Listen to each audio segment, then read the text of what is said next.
এখানকার মাস্টার আছে, ইনচার্জে আছে নাজমা খাতুন। নাজমা খাতুন, ওর সাথে সহকারী একটা মাস্টার আছে আশিকুর রহমান।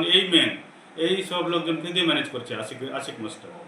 আপনি কি ওখানে কথা বলেছিলেন তাদের সাথে প্রথমে? যে আমাকে স্টেশনে ঢুকতে দেয়নি ওরা, 10-15 জন আমাকে ঘিরে নিয়ে আমাকে ধাক্কা থেকে করে ভ্যানে তুলে দিল যে আপনি তাড়াতাড়ি স্টেশন ত্যাগ করেন, আপনি স্টেশনে ঢুকবেন না, জয়েন কোনোভাবে করবেন না, নাহলে আপনার খবর আছে।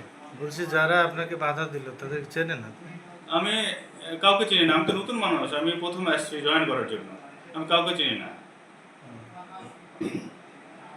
মামুনুর রশিদ নতুন ইনচার্জ হিসেবে যিনি এখানে যোগদান করতে চেয়েছেন, তিনি আমার নামে যে একটি মিথ্যা ক্লেম করছেন যে আমি বহিরাগতদের নিয়ে আসছি বা বহিরাগত দিয়ে তাকে বিভিন্নভাবে তাকে হ্যারাস করছি বা হেনস্থা করা হয়েছে। এটা একটি মিথ্যা অভিযোগ। আমি কোনো বহিরাগত আনি নাই।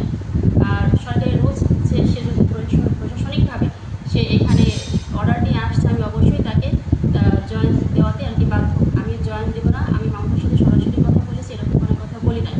আর সে এখন আসুক বা গতকালকেও বারবার ফোন করেছিলাম, সে আসা মাত্র জয়েন দেবো। আর আমি কোনো বহিরাগত আনি নাই, বহিরাগত বিষয়ে কোনো কিছু জানি না। ইভেন মামুন ভাই নিজেই বহিরাগত কিছু লোকজন নিয়ে আসছিল, সেটা আপনারা ভিডিওতে দেখতে পাইছেন।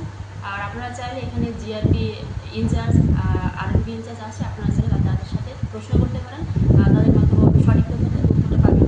আর 10 স্টেশনের প্ল্যাটফর্মে বলে রাখবেন কোনো মারামারি, গণ্ডগোল, কেওস কোনো কিছু সৃষ্টি হয়নি।